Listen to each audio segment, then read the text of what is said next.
All right, guys. So unfortunately, man, the Lakers season is over with, man. I was completely wrong about this series, and I was completely wrong about this Lakers team. Final score to this Lakers game tonight, man. The final score to this game of Game 5 of the NBA 2025 playoffs: Minnesota 103, Los Angeles Lakers 96.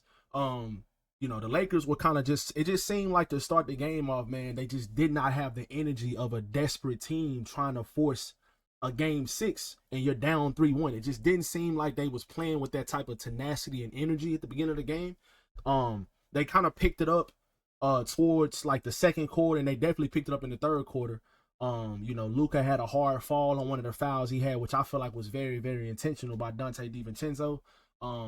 I feel like that was an intentional foul, like really, really a hard foul on him, man. Luka went to the ground and kind of like he bent like backwards a little bit when he fell to the ground, and his back kind of like collapsed like backwards, if that makes sense. And he had a lower back injury from like pretty much the end of the end of the second quarter all the way until pretty much the whole entire second half. So Luka got injured in this game, played through it. LeBron got injured in the third or fourth quarter. Dante DiVincenzo again just ran up to him with his shoulder and just pushed him. I guess he was trying to set a screen, but it didn't look like a basketball play at all, if you ask me. He got hurt in the fourth quarter. He was out of the game for a little bit, but he came back in the game as well. So let me show you guys his box score for today's game, guys, and then we'll get into a couple points. The Lakers tonight, guys. Dorian Finney-Smith, 29 minutes, but he did foul out of the game, guys. I feel like the 6 foul really wasn't that much, but he fouled out the game. Rui Hachimura was absolutely amazing tonight. He was absolutely amazing tonight. I have no criticism towards Rui at all. He was in the right spots defensively. Obviously, I wish he would be better on the rebounds for sure, but at the same time, he was boxing out. He was amazing on offense. He was hitting some timely shots. LeBron tonight, he gave the team some energy on both sides of the ball. 3 of 6 from the free throw line. 9 of 21 from the field. He just wasn't very good. He for his standards, he could have been better. I felt like he was really good defensively though. Austin Reeves, he had his worst game in an elimination game. 5 of 14 from the field. He missed layups. He missed wide open threes left and right. He was getting torched on defense. He only had 12 points tonight. Then on top of all of that, he had 6 turnovers. 6 turnovers. You had 6 turnovers. You shot 2 of 10 from 3. You did not get to the free throw line. This is probably one of Austin's worst games I've ever seen. I think this might have been his worst game I've ever seen him play. Now that I'm actually thinking about it. So, final score, like I said, 103 Timberwolves, 96 Lakers. And Austin Reeves had his worst game in my opinion. You got absolutely no production from the bench. Once again, no production from these guys at all. Jared Vanderbilt, obviously, he's going to bring you some things defensively and rebounding and hustle plays and stuff like that. Vanderbilt does that every single game. But just in general, guys, like, man, I mean, it's frustrating. It's frustrating, man, because the reason why I'm saying that is, for example, tonight, Rudy Gobert had his best postseason game of his career. He shot 12 of 15 from the field, 9 offensive rebounds, 15 rebounds overall. No, I'm sorry. 24 rebounds overall. He had 27 points as well. And he had 2 blocks. I mean, Rudy was the best player on the court tonight. He was the best player on the court. Because the reason why I say that is Anthony Edwards was 0 for 11 from 3 tonight. You couldn't win a game tonight when Anthony Edwards went 0 for 11 from 3 and it seemed like every single time they missed, Minnesota got a rebound. They had 89 shot attempts tonight. The Lakers had 78. So they had 11 more shot attempts. They out-rebounded the Lakers. Let's see. We had 37 rebounds. They had 54. They got, 17 more rebounds than the Lakers? So, in a lot of those offensive rebounds, they had 18 offensive rebounds. So they had 10 offensive rebounds. So they had at least 10 second chance shots that they just were able to get back up at the rim because the Lakers got a stop initially and just couldn't get the rebound. So, let's just go ahead and talk about, pretty much what the Lakers need to do this offseason. And because, I mean, the game is just kind of self-explanatory off of what I just said and just those points I just made about the rebounding. Austin Reeves playing like absolute dog shit tonight. Luka Doncic was injured in the second half, but he did give the team a big spark in the third quarter. They actually took the lead in the third quarter. And it just seems like every single fourth quarter in this series, they just do not have the legs to make open shots, get those same shots they was getting in the first 3 quarters, and they just miss them. It just seems like everything just goes to shit offensively with this team in the fourth quarter, and it is so frustrating to watch because, and like I said, I can't really blame them. And let's get into a point about JJ Redick. JJ Redick was absolutely awful in this series. The whole entire season, JJ Redick has been good. I'm not gonna sit up here and say fire JJ Redick. We need a coaching change. I'm not saying that. This is JJ's first season in the NBA, and it showed in this series, but it did not show to me in the regular season because the Lakers did not have the personnel to play bigger. They did not have that. Maxi Kleber came back tonight. Unfortunately, this is basically his first game back, and he's missed 40-something games this season with the foot injury he had. He came in the game tonight in the second quarter. He played a few minutes, and in the second quarter. JJ sat him down.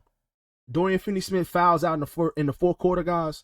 Dorian Finney-Smith fouls out in the fourth quarter, and JJ Redick literally puts Maxi Kleber in the game over like a guy like Markieff Morris or Dalton Connect. Like these guys that have been playing and with the team the whole entire season. He puts Maxi Kleber in the game. Maxi Kleber comes to the game. LeBron throws him a wide open pass. He misses in the corner, right? But I mean, I can't blame him. He hasn't played all game.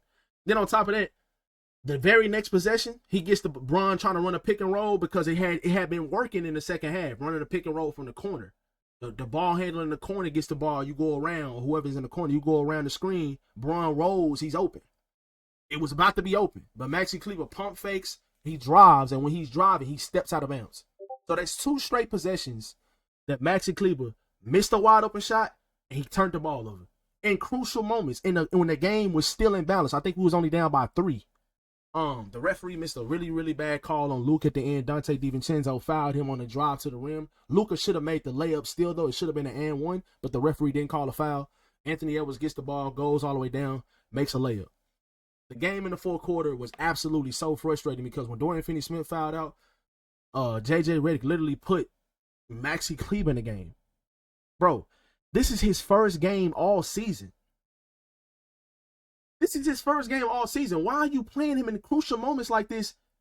We only down by 3-4 points, and you put Maxi Kleber in the game the last 6-7 minutes, the last 5-6 minutes of the game. What kind of sense does that make?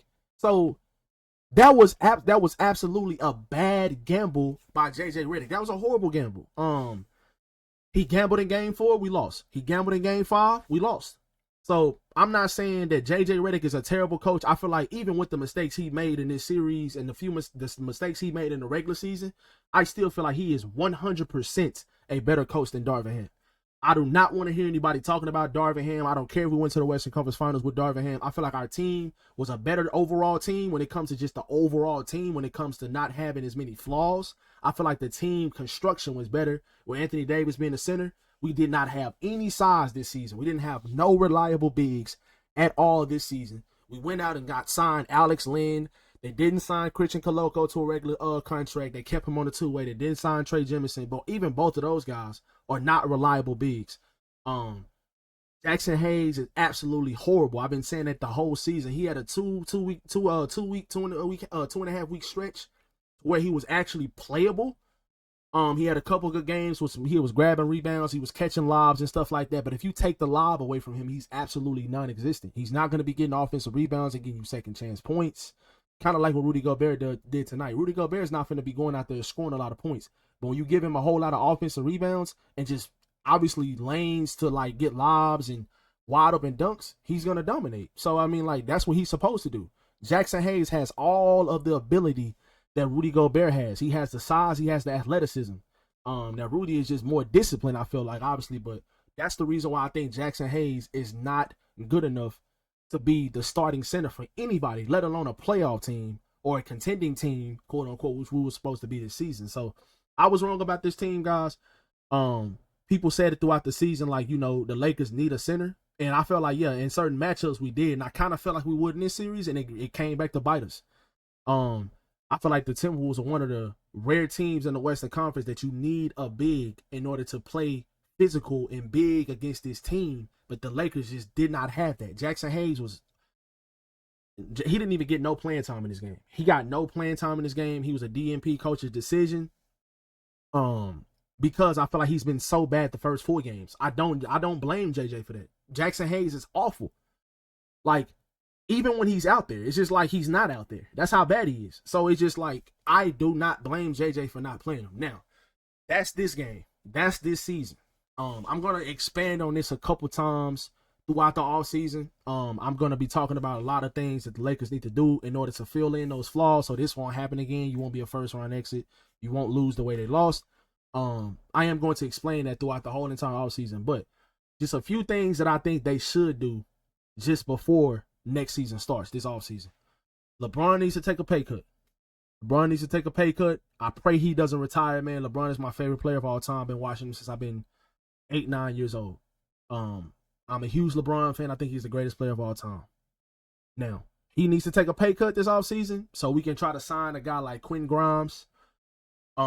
There's really no bigs on the market this offseason that we could really sign to be a starter. Maybe like a guy like Clint Capella, I think you would have to trade for him as well. But my dream big that I would love for the Lakers to trade for is Nick Claxton.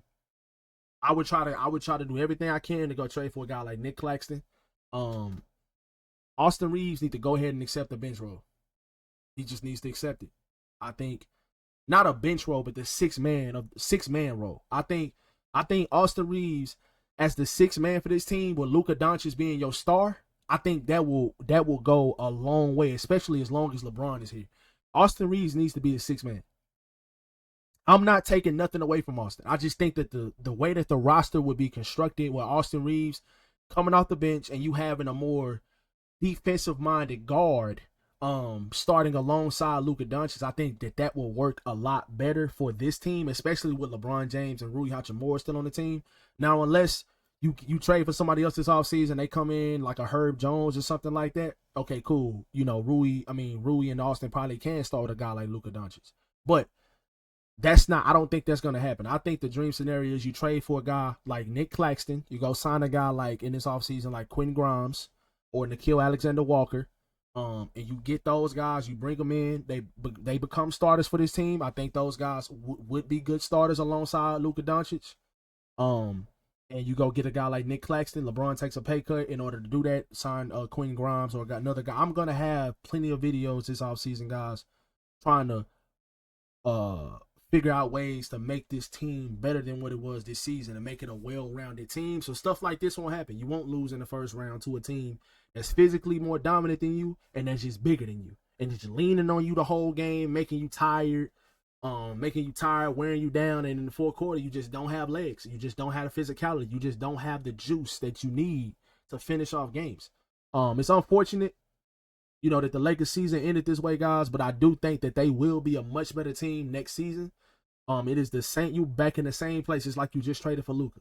You need to go find a center. That is priority number 1. I would give up my first round pick.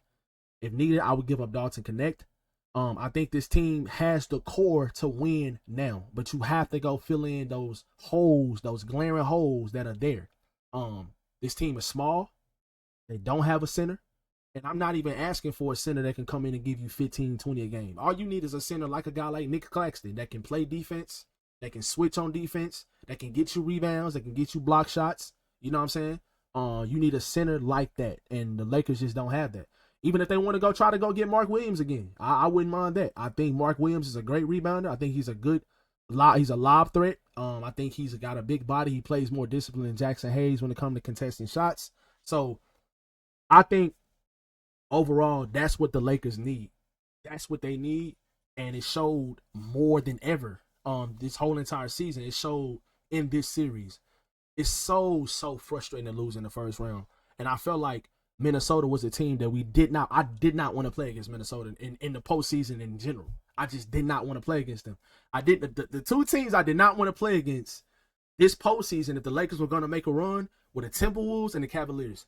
I did not want to play against neither one of those teams because I felt like exactly what happened in this series would happen. I did think the Lakers would beat the Minnesota Timberwolves, but I felt like if they went to the finals and played against the Cavs, I felt like they would lose. I felt like that was because I think Cleveland is going to be the team that makes it to the finals. But this is so frustrating to lose in the first round, man. But you lost to a better team. Like I said, you had some glaring holes that needs to be filled massively. I think Austin Reeves needs to accept the six-man of the year, six-man role on this team, especially if Luka, obviously Luka's gonna be here.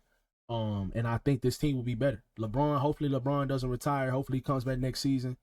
And I think he got a couple more years left. I don't think he's gonna retire. I hope he doesn't. Hope he comes back and they make the necessary changes that needs to be made this offseason. I think that Rob Pelinka will do that with the assets they have. They got guys to trade. They got expiring contracts they can trade. They got a first-round pick. They got pick swaps. They have everything they need to make trades this offseason. There is no excuse for you to be going into next season with this same exact roster. There is no excuse for that. None. They have to go make trades, and they have everything they need in order to go do that. So, in my opinion, extremely frustrating way to end the season. I had high hopes for this team. Even though this team did have some glaring flaws, I felt like they had a good enough team to at least make it past the first round. But you played against a team that was one of the teams you did not want to face really, really early in the first round, and they showed it. Their size and physicality just overwhelmed the Lakers, and the Timberwolves end up taking the series 4-1, unfortunately. So, I will catch you guys in the next video, man. If y'all be sure to drop a like and subscribe to the channel, guys. I got so much content coming up on different ways this Lakers team can reconstruct their roster and become a glaring, I'm talking about a championship favorite type of thing, not just a contender. I think what they can do this summer, they can become a favorite. And I have a lot of ideas on what some of the things that they can do in order to become a championship favorite next season. So y'all be sure to hit that subscribe button, drop a like on this video, man. Lakers season is over, unfortunately, guys, but we'll be back stronger next year. Y'all be sure to drop a like and subscribe, and I'll catch you guys in the next one. Peace.